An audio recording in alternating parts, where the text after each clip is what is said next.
Today we've had a five-part downsizing series, and Ellen Dudley, our speaker today, has also been sponsoring our series. We had different speakers before this, and Ellen today is coming on to talk about the actual moving. We had decluttering, and we had to talk about jewelry, and we had about finances, and about staging, and now the actual, oh my gosh, you know, let's say we want to move. What do we do? Do we panic or give us some information how the process works?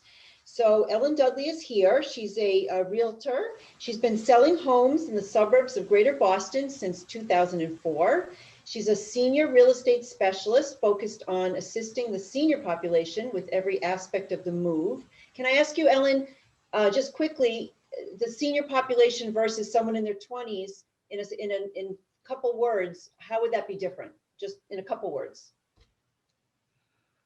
I think the number one biggest difference is that the seniors need to know the timeline. They really need me to repeat the timeline after every step and hold their hand through it and not just say, you know, the PNS is on the 23rd and assume that they're going to put that in their calendar and know what I'm talking about. I think I really need to explain each part of the process very thoroughly and make sure they understand it and continue to tell them the timeline as we cross each line of contingencies and such.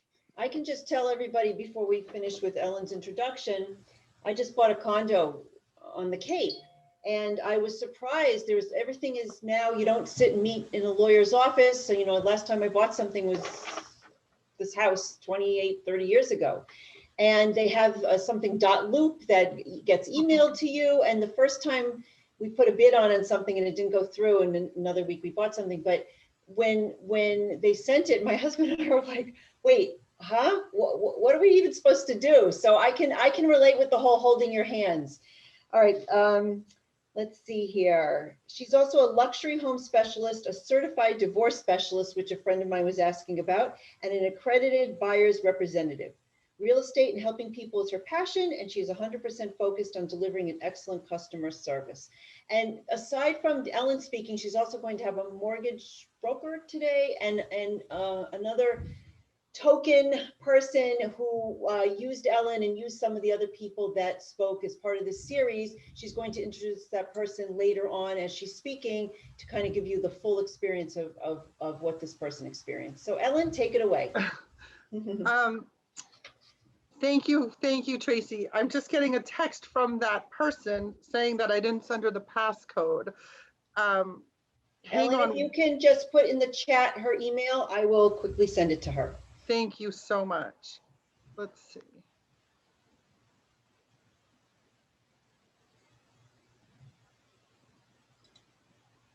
Just give us a second, everybody. We're trying to get everybody on.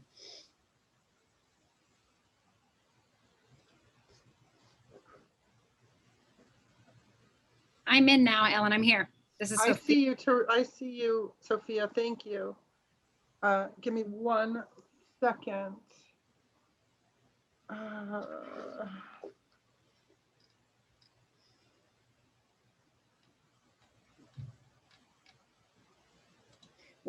going to give you her text number.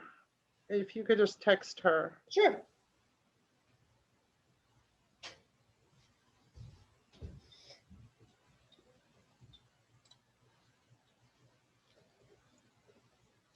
Okay. The other thing is, everybody can either put questions in the general where it says, or I think it says to everyone. That's how the questions are, Sean. Yes, to everyone. Or you can put it to me. I'm Tracy.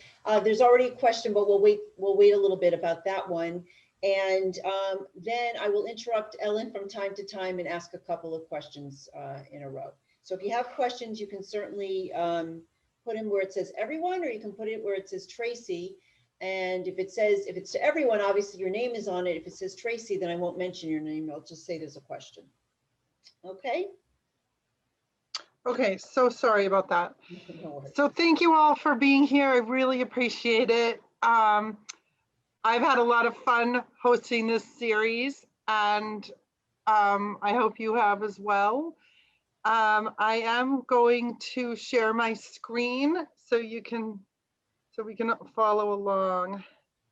Let's see.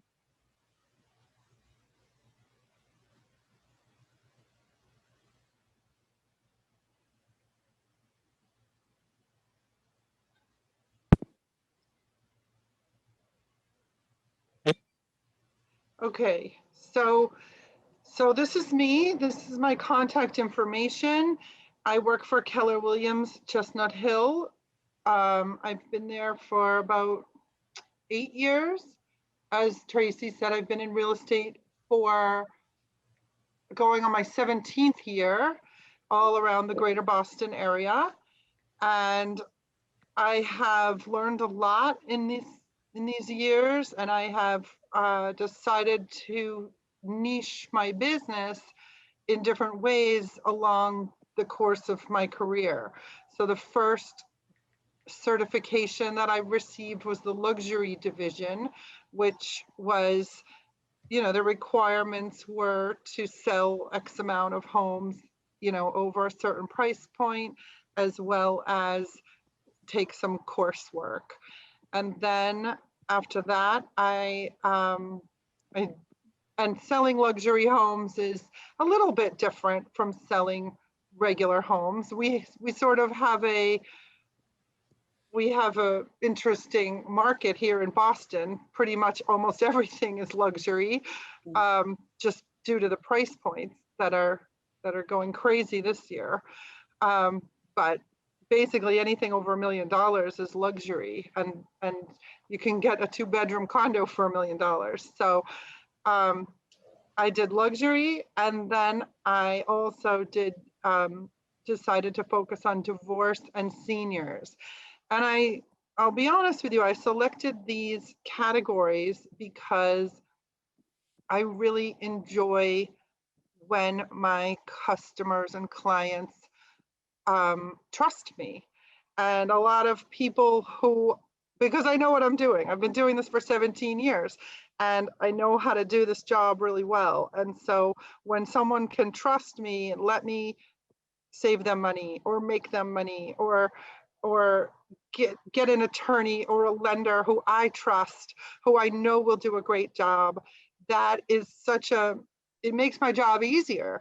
And so those are two segments of the population, seniors and people going through divorce, who have a million other things on their plate and maybe have more ability to let me do my job on their behalf, rather than the busy, doctor or lawyer who thinks they know everything about real estate and just throws that into the mix with everything else they're doing and then screws it up in the end. I've had that happen a few times. So that's why I selected these niches, and I really enjoy it. I really enjoy working for these people, this segment of the population. Seniors, I love hearing the stories. I love hearing about their whole lives.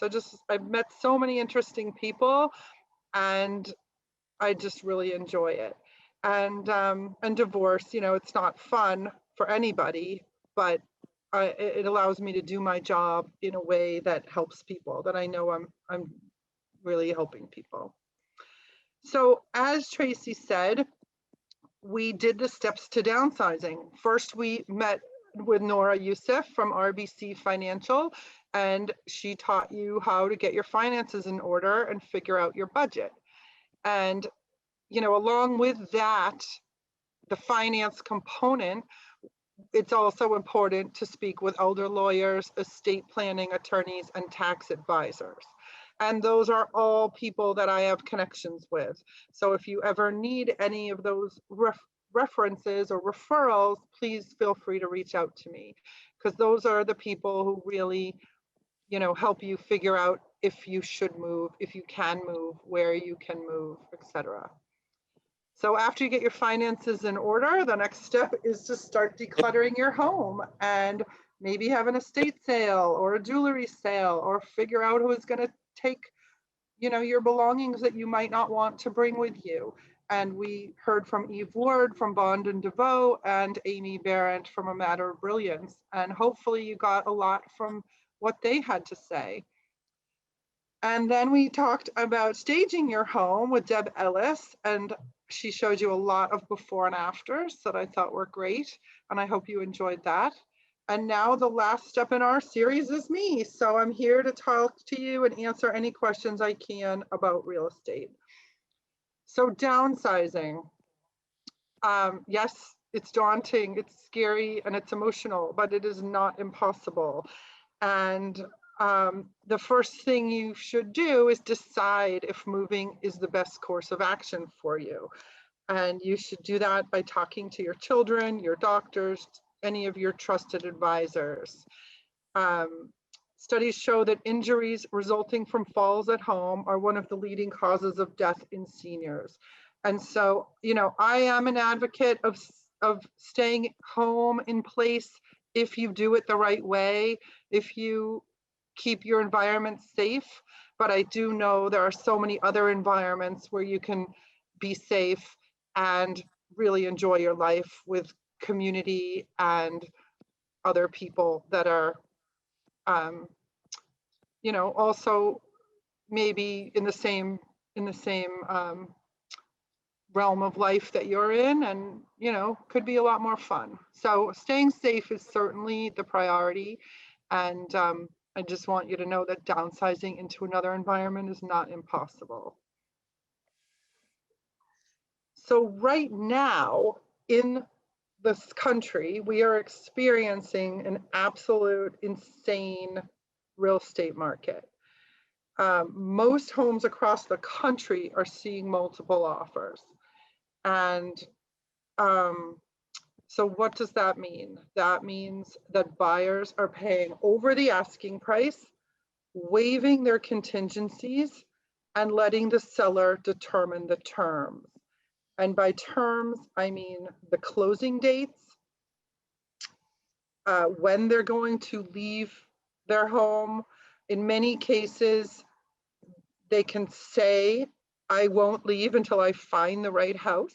So you can have this house, but I'm not going to be out in 60 days.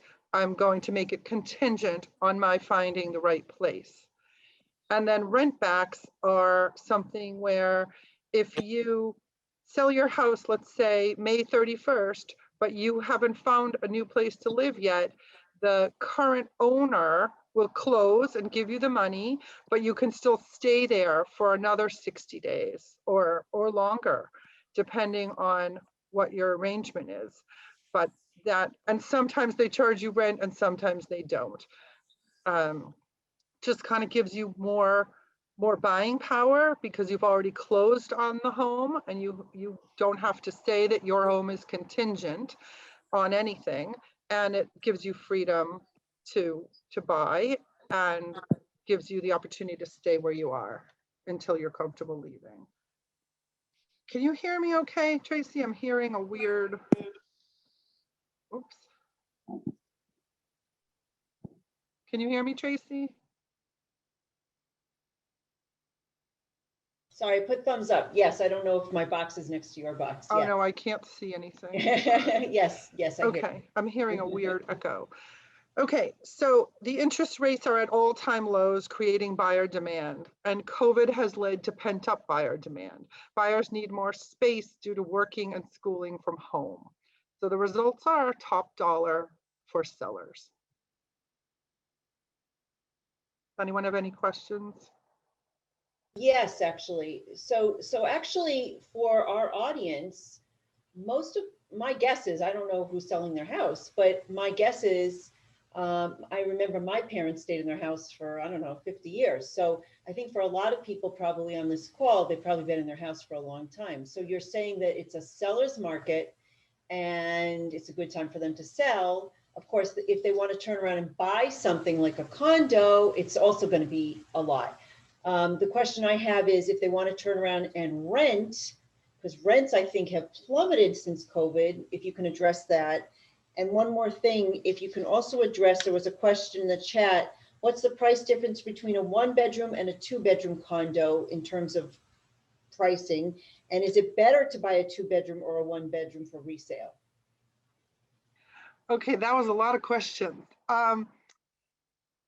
So yes, it's better to buy a 2-bedroom than a 1-bedroom for resale. Start with that one. Absolutely. I can't tell you the difference off the top of my head. We would need to look at which community we're talking about. It just depends. And yes, you are correct. The rental market is plummeting because the interest rates are so low. Everybody wants to buy. They want, if they're young and renting in the city, and now they don't have a commute because of COVID, they've been told they can work from home for the next 2 years. They want to buy, and chances are they want to buy where they get more space, which is typically outside the city, more in the suburbs. So the rental market is very low.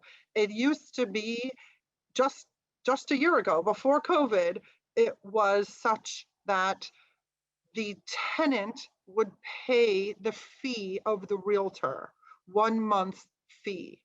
It has now, since COVID, become a situation where they will not pay the fee. The owner must pay the broker fee, and they're offering reduced rents and free month's rent, 2 free months rent, say.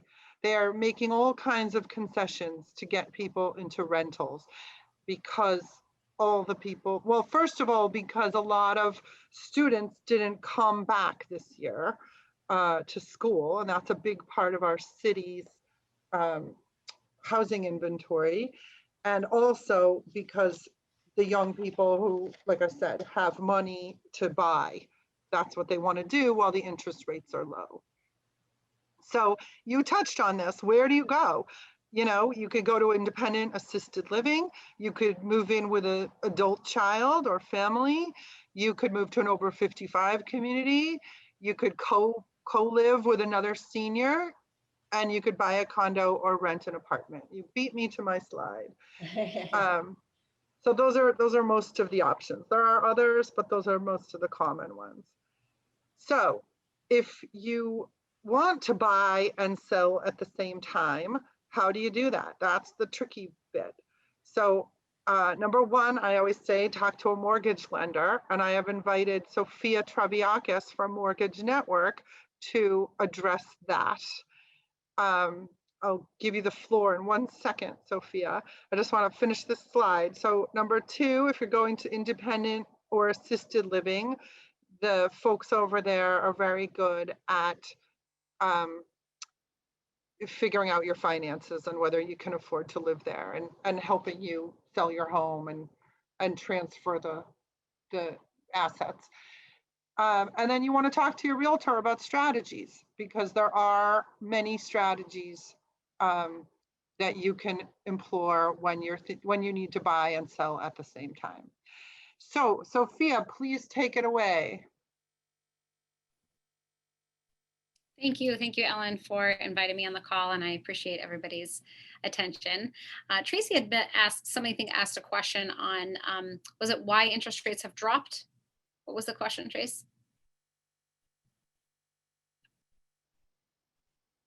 Sorry, for renting, if one of the people in our audience, if they sell their house, if they move to a condo, it's going to be still the same, it's going to be high. But if they rent, my guess is because post-COVID rents have gone down. So so that's what I was mentioning. Oh, rents, not yes, rates. interest rates are at an all-time low, I believe. They are, yeah, and I think we'll see some volatility this year with interest rates. Our prediction is they will slowly climb, you know, as needed for some correction into the market. You know, if you are thinking about buying and selling and using, a lot of financial advisors are recommending to some of the seniors when they're selling to not use all their cash, to maybe buy another cash home, or you know, to try to borrow some money from a bank just because the interest rates are low. So definitely talk to your advisors and who who's helping you figure out what you want to do long term. But let's say you are purchasing another home, maybe a condo on the Cape or something, where a retirement area, you definitely want to talk to a loan officer or somebody that's local that can help you decide what type of loan is right for you, what type of term. Do you want a lower payment and still go on something like a 30-year fixed? I've had some seniors ask me before if there's some sort of age restriction, like could they get a 30-year mortgage? And they can't. It's actually illegal. We have to be able to offer the same year of products for anybody. So even if your question is, could you get a 30-year fixed? You can. There's no restriction on what type of a term you do as a senior. And definitely talk to them about credit. I know a lot of seniors maybe haven't pulled their credit for a very long time. So seeing that and checking your credit ahead of time, if you're trying to maybe buy something else with a mortgage and need a bank, having them pull your credit in advance will really help, because sometimes you just don't know what's on there. If you haven't pulled it for a very long time, maybe I've had seniors that haven't pulled their credit for 10 years. So, checking your credit, making sure you can get a loan based on your income, and if you're getting Social Security or pension income, however your income's coming in, make sure all of it's acceptable as well. So just talk to a lender as soon as you can. I didn't even introduce myself. My name is Sophia, and I'm a local lender here in Boston. I work for Mortgage Network, and we are a local direct lender. So, happy to meet people, face to face, and now a lot over Zoom. But any other questions, let me know. Yeah, Sophia, I know that I've talked to some active older adults, and some people have said that, let's say if they're over 70, they may not want to take out a mortgage, or a second mortgage, if they're buying some kind of second home. It's just, they're just not, at that stage, they may want to, if they have extra cash, put it into something. The downside of paying all in cash, I believe, is that if you go through a mortgage lender, don't they set up all the information for you? If you're paying cash, so I think it's not as clear cut, like all the paperwork. Am I correct in that?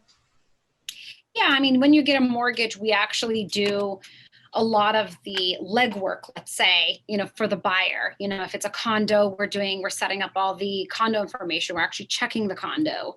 If there's taxes or any insurance, we do help set that all up. But, if anybody's happy to help, if anybody needs that help, and they're still buying cash, I'm sure the, real estate agent, Ellen, is wonderful, and the attorney, and maybe even talking to somebody local that would help you do that is great. There's a question from someone on the chat. What income is included by lenders for retirees? What income is included? Sure. I'm not sure. The income that's included, I kind of understand the question. I would say Social Security, so we can use any Social Security income as acceptable. Any pension income that's filed on your tax returns. A lot of seniors will also actually take maybe withdrawals from some of their investment portfolios. The tricky part about pulling money out of the withdrawals, it's supposed to be technically either an annual withdrawal that happens at the same time of year, or a monthly withdrawal to be able to use that as income. So some people just take some money out randomly as they need it. 1 month they need it, 1 month they don't. Sometimes that's a little bit of a hard time to use that as income. So definitely talk to the lender you're working with if that's the way you do it is acceptable. I don't think there's any other questions. Thank you. Oh, thanks. Okay, so again, we were just talking about strategy. If you were going to buy and sell at the same time, the rent back, the subject to seller finding suitable housing, there are ways you can get cash offers quickly. They're typically not at the highest amount that you could get by going the traditional route, but that is an option. And I always tell people, if you are thinking you might move, have your home ready to go. Do the decluttering now, do the staging, possibly, not the professional staging that costs money per month, but have somebody in to make sure that, some home maintenance items have been taken care of. You may have replaced your roof recently, but you didn't paint the ceiling, in the bedroom where the roof leaked, things like that. And I know because, we all live that way. Sometimes life gets in the way and you just forget about it. And you've lived with that stain for 10 years and you don't even notice it anymore. But the first person who comes in your house will notice it. So I always say, get your home ready to go so that if you were able to find what you wanted tomorrow, you could put your home on the market this weekend and it would be a smooth transition, because that's how fast this market is moving. It's moving incredibly fast and you have to be ready. So doing the home maintenance and decluttering are two of the biggest things that all of us can do anytime, whether we're thinking of selling or not, because you just never know. Okay. So why you should work with me? Well, I did invite one of my past clients. I don't know if she's made it on the call yet. But one of the reasons that I think you should work with me is because I have cultivated all of these amazing resources so that you can have a seamless transition. Like I said before, financial planners, elder lawyers, tax accountants, real estate attorneys, mortgage lenders, senior living advisors, senior move managers, home stagers, whatever you need, we can take care of it. And in terms of being a realtor, I think my skills include pricing strategies to price your home to sell, excellent marketing to promote your home to all of the best buyers, negotiations to get you the best deals, patience to hold your hand through the entire transaction and make sure you understand every step of the way, and strategies for showing your home while keeping you safe. That is both COVID and otherwise. In these days of COVID, everybody's wearing masks, of course, wearing gloves, wearing booties, not touching anything in the home. It's kind of like keep your hands in your pockets. The children are not invited into the home at the first showings. The realtor comes in early and turns on all the lights, so no one even touches a light switch. And then when you talk about keeping you safe otherwise, not in times of COVID, those are things like, hiding your medication, taking your medication with you when you leave, hiding your jewelry, hiding anything of value, and just not having anything out in the open. And it's also, changing out, family pictures. You don't want to show your entire family on the wall because you just never know. I mean, these days in COVID, we are able to be a lot more safe than ever before in terms of getting people to sign in, giving us their phone numbers, their addresses. So, we always can use it for contact tracing, but it's something we've always tried to get, but sometimes haven't been so lucky, but now it's really changed a bit. So how to work with a real estate professional? I enjoy meeting with my clients in person as much as possible, but if you have a computer or iPad, we can do Zoom meetings. We are very used to working with your adult children and keeping all parties in the loop. We communicate by phone, text, email, whatever you need. My client, Charna, I don't know if she's made it on the call, but she did not have a computer. She did have a phone and text, but I would just go over there a lot. If I wanted to see her or give her a document, I would just drive over, and it was a nice visit we could have, and I could keep tabs that she's doing the decluttering she needed to be doing while I was presenting her with the documents that she needed to sign. So I think that's all I have. That's my contact information. Tracy, can you see if Charna's made it on the call?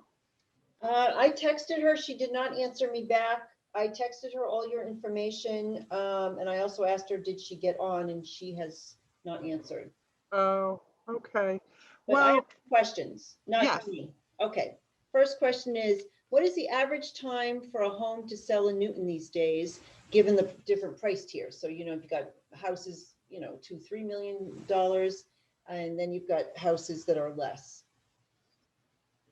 So given the different price tiers, what's the average time for a home to sell in Newton these days? Well, the lower tiered homes always sell first. The condos that are 5, 6, 700,000 sell very quickly. Honestly, everything is selling quickly right now. Everything. I think, it used to be before COVID, the higher end, the $3 million or $2 million and up homes would take much longer to sell. And then when COVID came, they were gone in a weekend as well, because the people who can't afford them want them. They want the space. Last year, if you had a pool, you were selling in a weekend because there were no pools open. There were no beaches open. If you had a pool, your house was gone in a minute. And bidding wars have been going on all through COVID. So, I mean, every price point is selling quickly. It just has to be priced right. And you really need a professional to tell you what that price is, because we're in the market every day. And just don't trust Zillow. That's all I can say. Zillow is a resource that everybody thinks is the best thing since sliced bread, but they don't know your home. They're looking at the neighborhood. They're not looking at each individual home. And half the time they're wrong. So, realtors will come in, or even by video conference, if you can walk around your home and show them the attributes, we can get a good sense. I mean, I had that happen recently and it wasn't great because the person wasn't showing me the flaws. And so I didn't see that there was chipped paint, or whatever. So, if you can let somebody in, that is always best. But if you can't, a video tour is the second best thing. But we really can give you a much more accurate assessment of what your house will sell for than any computer program could. Two more questions. Someone in the chat wrote, their kitchen's very old and kind of ugly. I hope it's not that ugly. I hope you can still cook, but they said it's ugly. And they're questioning, they want to move, should they remodel, or, if they do sell their house, should they let the new owner do that? And then if they do remodel, well, let's say they spend X amount of money, are they going to recoup that when they go to sell their house? So that's their question. Yeah, that's a great question. That's the age-old question. My personal opinion on that is no, you should not spend the money to remodel.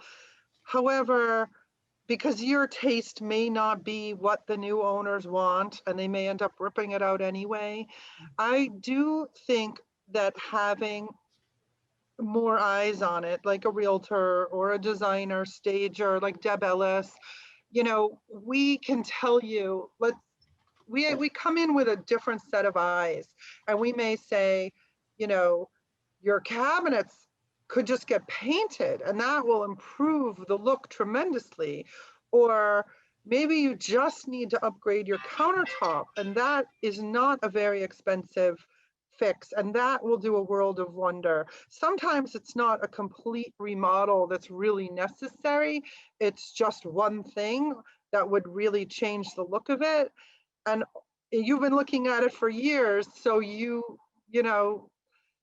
it looks different to you than it does to a new eye. So I would definitely have new eyes take a look at it. I wanted to mention another thing that I offer is, if you do decide there are some larger ticket items that need to be repaired or remodeled, I do have a contractor that I work with who offers to do that work for you and get paid at closing. So you don't have to pay them up front to do that work. And like I said, it really just depends on what it is, but you would be amazed at how just cleaning and decluttering and having a fresh set of eyes see your space and having ideas about how to move things around or change one little thing could really benefit you.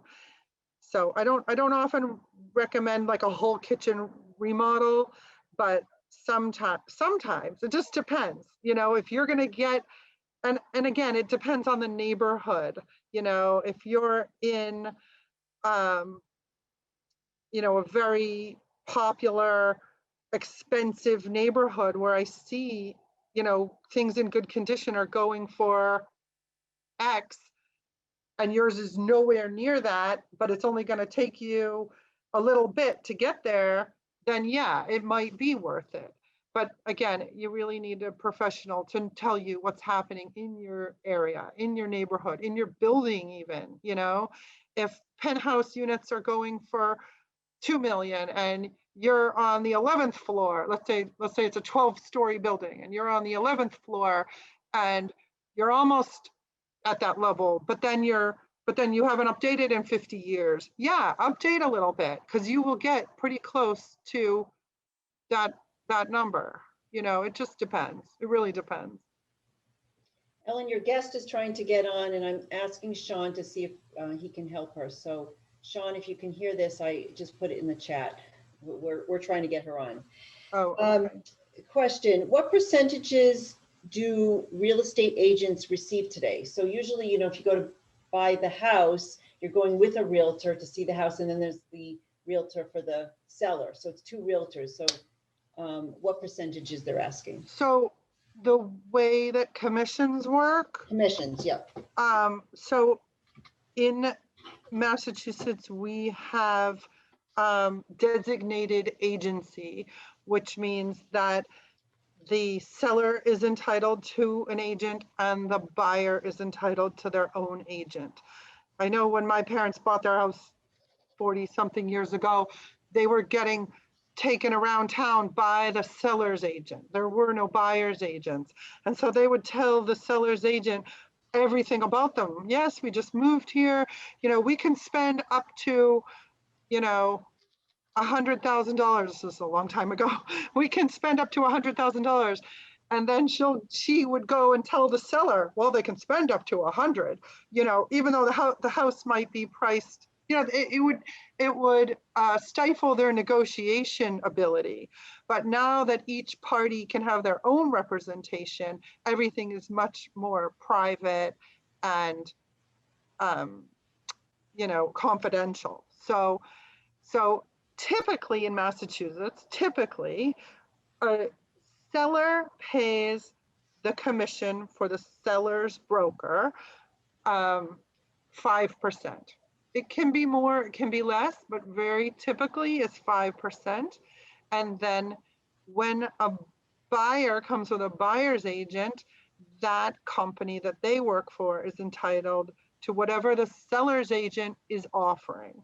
So typically the seller is paying for both parties, and the seller typically pays 5%, and typically that is split in half. So whoever represents the buyer gets 2.5%, and whoever represents the seller gets 2.5%. Not the person, but the company they work for.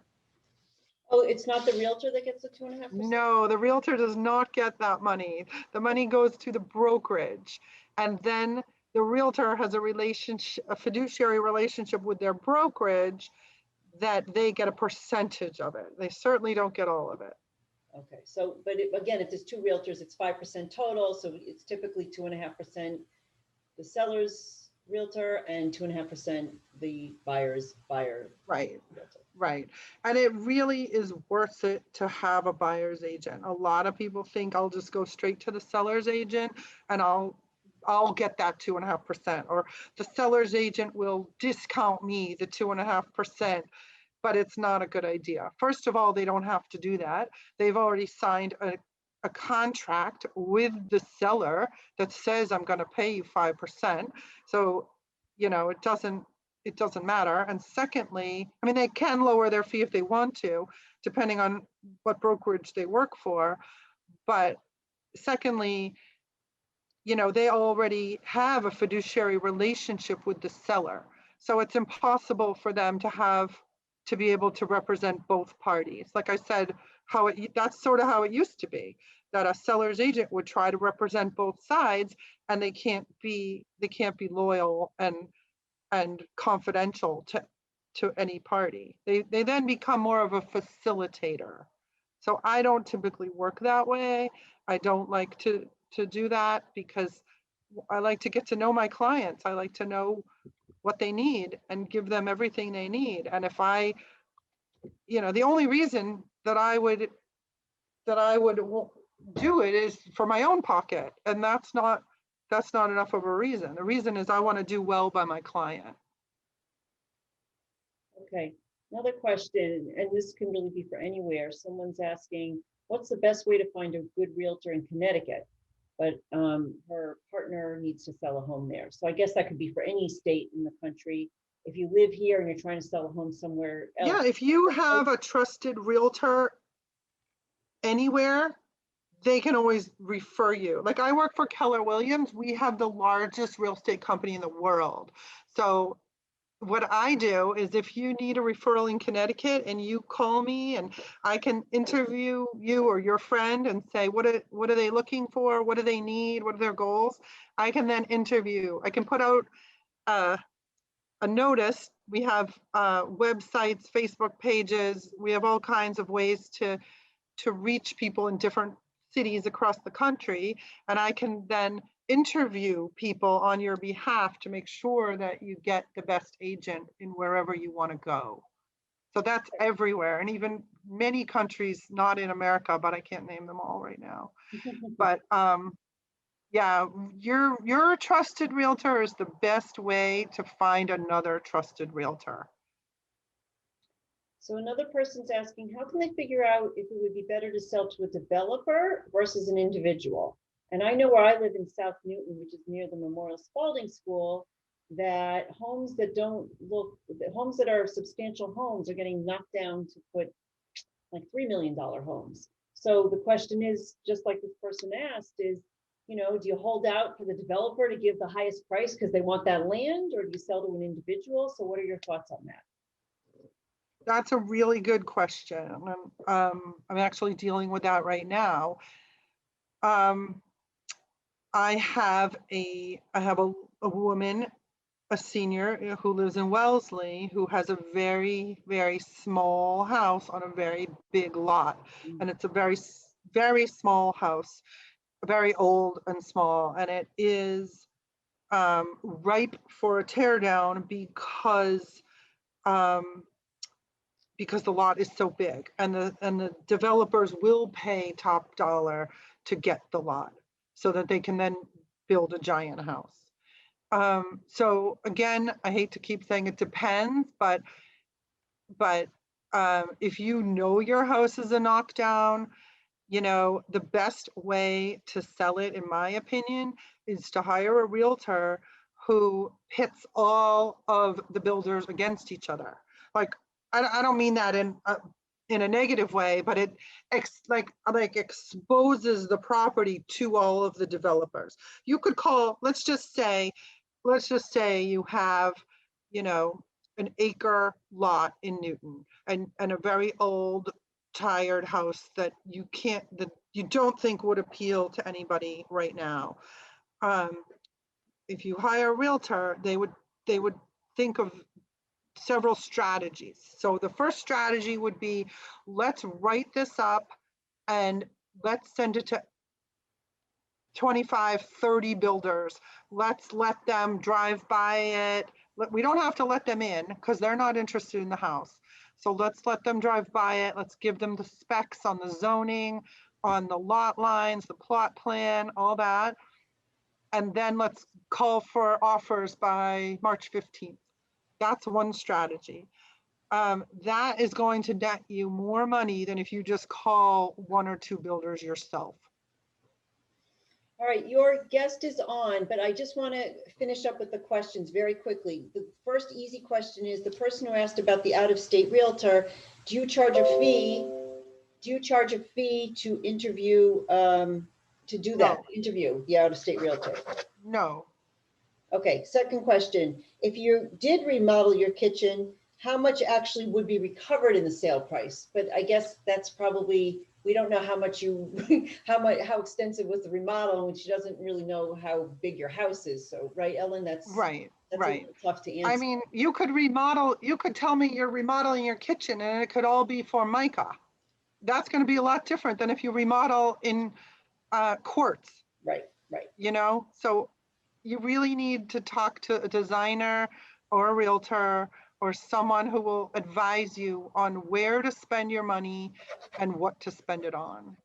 And last quick question before you introduce your guest. When you have an agent in the house to estimate the selling price from agency X, are you stuck with that agent from agency X to sell the house, or can you choose another agent from agency X? No, you're never stuck with anybody. You are in control of your home. If you invite somebody in and they give you a presentation on what they think your home is worth, and you don't either agree with them, like them, click with them, you are under no obligation to use them. You may call anybody from any agency anytime you want. Okay, and then just to get, I know we want to introduce the guest, but the person who asked about the remodeling is still asking, they're saying if it's a full remodel with nice stuff, but again, nice stuff, you know, I agree with what Ellen's saying. It's very hard if you put in, you know, it might look nice to one person, but somebody else, you know, the levels, but they're saying what percentage of the cost would you recoup? Yeah, I'm really sorry. I really can't give you a number. I mean, I've seen people remodel who haven't recouped any of it because what they chose wasn't appealing. I've seen people remodel who recoup all of it. You know, it just depends. It just depends, especially timing, neighborhood, you know, like right now, the market is at the highest I've ever seen. I mean, I saw a home get 25 offers this weekend. So, you know, I'm sure that house recouped every penny that they spent on staging and everything else. You know, the more you can prepare your home to appeal to the most amount of people, you will recoup the most amount of money. So it's decluttering and staging, just like the other weeks that's why I brought those experts in this series.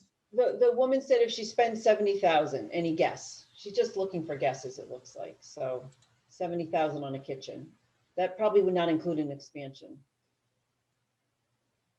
Again, I don't know if you're in a $3 million house or a $50,000 house. I don't know. I can't answer that. If you're in a, you know, condo, I wouldn't spend that kind of money on a kitchen. She said you know? she's in a $1 million type house.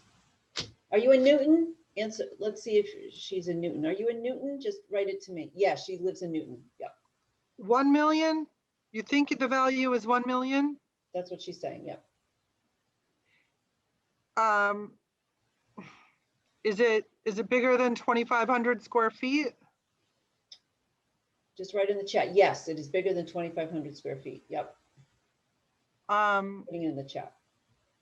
Yeah, I mean, you probably, if you do it very tastefully and modern and what people are looking for today, you probably would recoup most of it, half of it, some of it. I don't know. It's so hard to commit. But Ellen, is it worth, you know, if again, I'm just throwing the devil's advocate. If someone's been in their house for 40, 50 years, I mean, I remodeled my kitchen 27 years ago. It's a whole job, the person who asked, right? It's a job, and it takes time. And the amount of time that it might take, the market might have changed by then. You're right. It's a big job. I mean, okay, so the millennials today that are buying homes do like turnkey homes. They like homes where they don't have to do anything. You know, I showed a home to some millennials recently that had a big yard. It was covered in snow.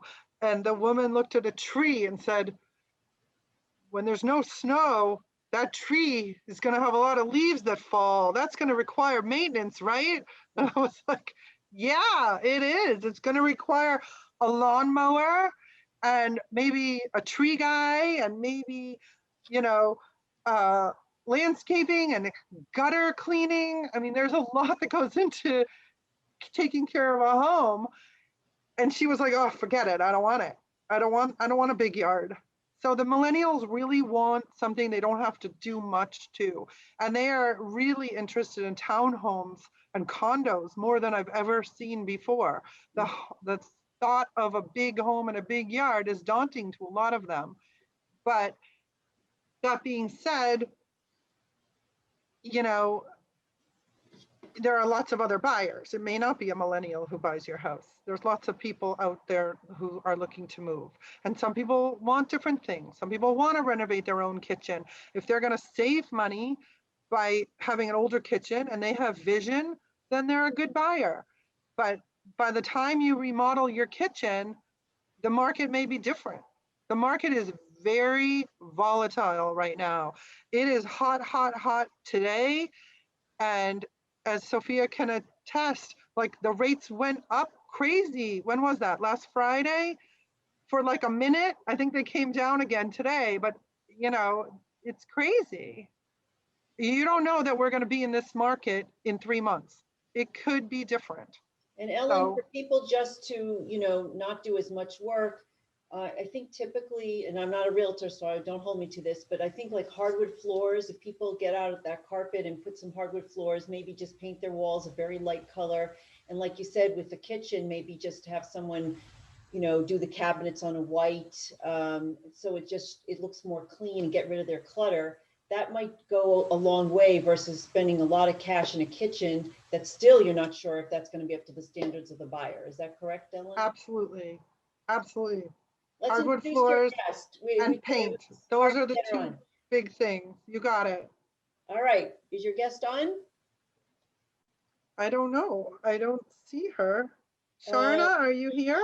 Sean told me she's on. Oh, here she is. I see her.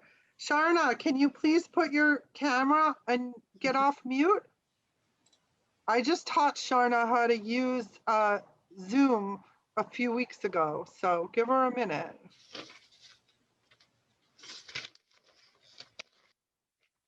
Want to introduce her, Ellen, while she's trying to? Yeah, so Sharna is there she is. She's got a different name on her thing, but can you unmute, Sharna? So Sharna sold her condo. Nope, we still can't hear you. Is there any way Sean can unmute her? Oh, we are working on it. Yep. You got it? There? Yep, she's unmuted. Yes, Thank you're you, perfect. You're perfect. I'm going to introduce you. So Sharna had a condo in Chestnut Hill, and Sharna's son knew a friend of mine who referred me to her son, and I went over and I met with them together, and they decided to hire me to sell her condo, and she moved to New Jersey. And she took all of my advice. She did the handyman work, and she did the decluttering. She hired Eve, who we had on a few weeks ago, and she did staging, and Eve also handled the whole move, not just the decluttering, but the organizing, getting her a mover, getting her things in 2 different trips. We had one trip of some things that went to storage while we had some staged furniture, and then we combined all of her furniture together 30 days later to get it to New Jersey. So Sharna has had the experience of working with me and many of the vendors that I've recommended throughout this series. So I just thought she could talk for a minute about what her experience was. Hi, nice to see you again, Ellen. I want to start out by saying, and I'll try to keep this short, I thought about moving for a long time, downsizing, several years. And when I finally made the decision and had the wonderful coincidence of having Ellen connected to a friend of my son's, that was enough for me to meet with her and see what she had to offer. If you ask me what she had to offer, she had everything. She was kind, she was patient. She did not make my decisions, but she helped me to decide. She could point out flaws. She was able to suggest, as she mentioned, vendors with packing and with the moving itself. I had someone come in and clean thoroughly the apartment. And finally, I had a stager. The apartment went from looking like a 1970s maybe place to today. When I walked back in after the staging, I didn't want to leave. So a lot of thinking, a lot of planning, making decisions, what you do and don't want, things you can't part with, take a photo of that image. What else can I say? Ellen was available anytime, and I mean anytime. She was the person that people talk about being fabulous real estate people, except there aren't any like her, because she really the top of the game. I mean, I can't say enough.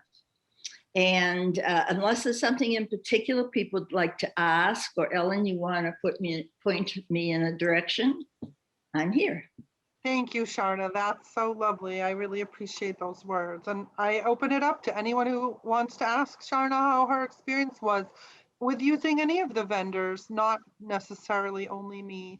And just actually even just being a senior and going through a move. You thought about it for a long time and it was overwhelming, probably, right? Very.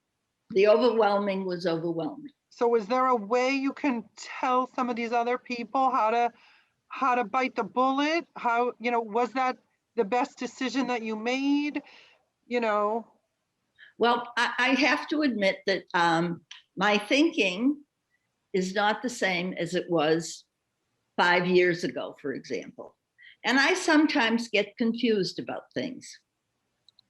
The next to best thing of Ellen being hired was that she worked directly with my son, who is 52, not a baby. They had most of the conversation. They always got back to me and reported. Ellen would send me an email. She would give me a call on the phone. She would give me a heads up if there was anything I needed to be aware of. And I mention this particularly because she is able to glean information from different people. The one thing is you really have to listen to her, think about what she's saying, and then make a decision. Do not let yourself get overwhelmed by several people making decisions. I absented myself from all of it. And I'm very happy that I did, because there are so many things to take care of, documents as well as the actual setting. And my condo sold first weekend, first looker, first buyer was that first weekend. The buyer was that weekend. So. But it wasn't the only buyer. We waited. Oh, no. We stalled a little bit and we waited because there was a lot of other interest, and we strategically waited for another offer so we could put them against each other and get the price up a little bit. So we did good. I think Ellen is a wonderful negotiator. To wit, I did not meet the new owner. And I felt perfectly comfortable with Ellen handling things. And then she reported to me, and we were thrilled because, in fact, I think she's a very good negotiator, and she also is able to have a soft hand with a malleable glove. Now, Ellen, how do you negotiate? Because I know I mentioned earlier, I just bought something recently, and the realtors told me that they don't have the other asking prices. I'm sorry, I'm having a hard time hearing you.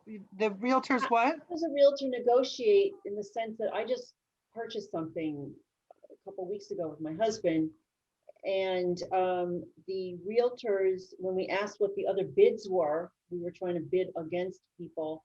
The realtors said, even if they knew, they said they weren't allowed to tell us what the bids were. They couldn't say to go higher, lower. They were not allowed to tell us that legally. So how can you negotiate if you're not allowed to know what the other bids are? Are you asking about negotiating on behalf of the seller or behalf of the buyer? So we had a realtor who was our realtor, so that we're the buyer, and we were looking at something, and we wanted to put in a bid. We weren't sure to bid over because that's what's going on now. Yeah, it's very hard. It's very hard in this market, to know.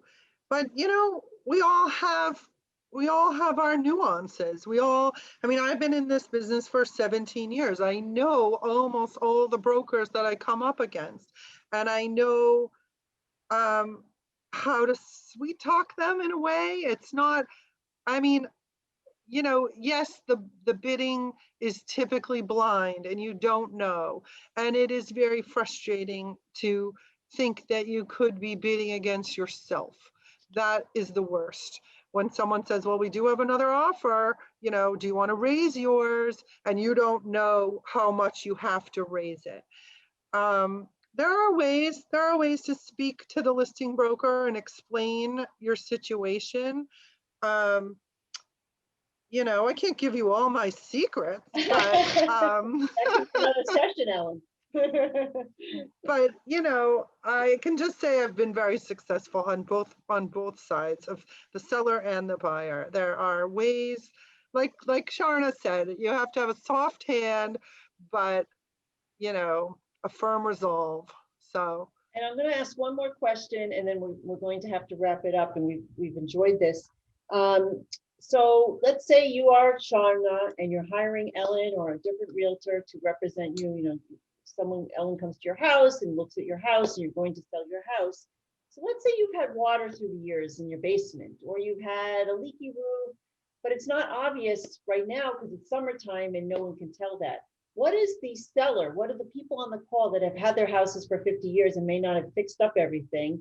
And what is their obligation to tell you the truth? And if they tell you the truth, what is your obligation to tell the buyer? That's the $1 million question right there. Don't tell the realtor anything don't tell the realtor. Once we know, we have an ethical obligation to disclose it. You do not. You have an ethical obligation to disclose things that are active. If you had a leaky roof 20 years ago and you fixed it, tell people that, be upfront about it.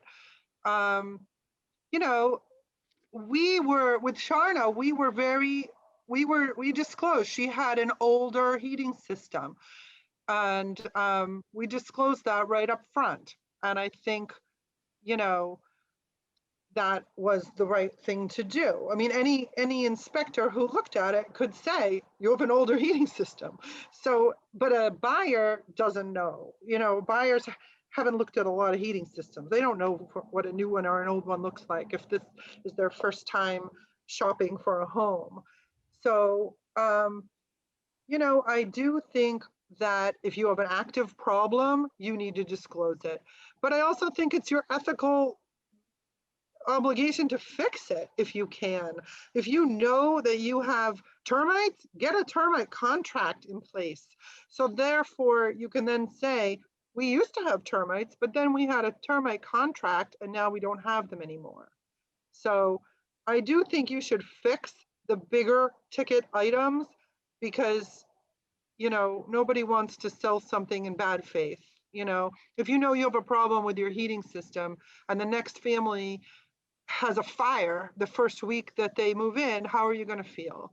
Absolutely. So I do encourage sellers to fix things that are like that, big ticket items and things that could be dangerous, but don't tell the realtor. All right, we have to wrap this up.